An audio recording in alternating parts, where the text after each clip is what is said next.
Hello guys, welcome back to my channel vlogs by Monidip. So আজকে আমি চলে এসেছি চাঁদপাড়া সেই ভাইরাল মিষ্টিদি কালিদির হোটেলে। তো চলো মিষ্টিদির সাথে একটু কথা বলে নিই। পেয়ে গেছি মিষ্টিদিকে। আছে দিদিভাইকে সবার আগে বলবো যে তোমাদের ভিডিও আমি অনেক দিন ধরেই দেখছি।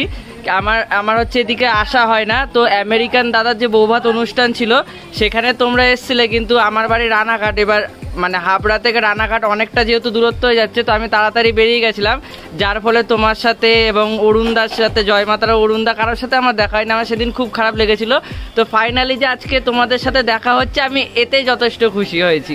তো কেমন আছো আগে সবার আগে বলো। খুব ভালো আছে, তুমি ভালো আছো? হ্যাঁ ভালো আছি। এখন কি হচ্ছে? রুটি হচ্ছে? রুটি হচ্ছে, রুটির সাথে কাবলি ছোলা করেছে আজকে। আচ্ছা। রুটির সাথে যে একটা সবজি থাকে, আচ্ছা। শুধু রুটি 5 টাকা, তরকারি দিয়ে নিলে 6 টাকা। রুটির সাথে যে সবজিটা দিই, কোনোদিন ছোলার ডাল দিই, কোনোদিনও ঘুগনি থাকে, কোনোদিনও 5 মিশালের সবজি থাকে। আজকে যেটা করেছে আমার দিদির ছোট মেয়ে করেছে। আচ্ছা। কাবলি ছোলা। কাবলি ছোলা। হ্যাঁ, আজকে কাবলি ছোলা রান্না করেছে। এটা হলো রুটির সাথে। আচ্ছা। এক পিস রুটি তরকারি দিয়ে 6 টাকা। আচ্ছা। তার সাথে হবে এই যে যেটা হয় স্পেশাল সন্ধ্যাবেলা, সেটা তরকা। আচ্ছা। দিদি কেমন আছো? অনেক দিন ধরেই তোমাদের এখানে আসবো, কিন্তু আসা হয় না। তো ফাইনালি আমি তোমাদের সামনে দেখতে পাচ্ছি, এটা আমার কাছে একটা বড়, আমি খুব খুশি বলতে গেলে।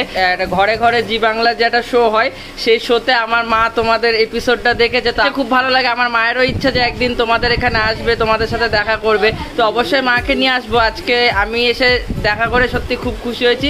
হোটেলে তোমাদের আমেরিকান দাদা বিরিয়ানি পাঠিয়েছে, ঠিক আছে? তোমরা তো কোনোদিন যাওনি, তো বিরিয়ানি পাঠিয়েছে, টেস্ট করে বলো কেমন হয়েছে।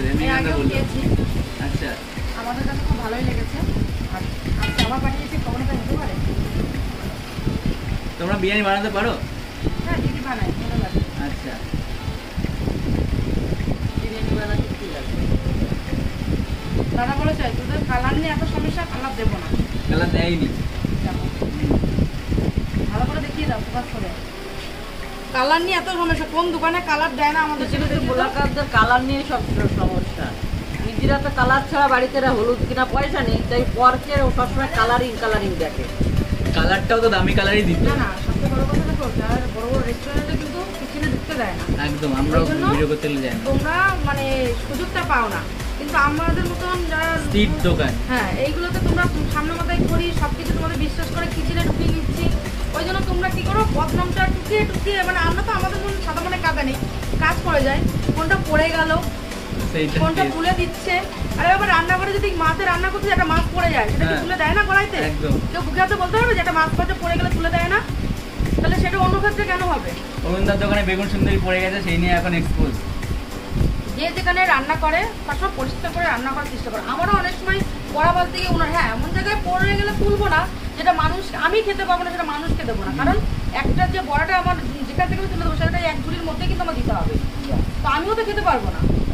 আর আমাদের স্প্লাটেলে বড়া বলো, মাখন, এইগুলো তো আমরা খাবারটা খাই, অরুণদাও কিন্তু এই খাবারটা খাই।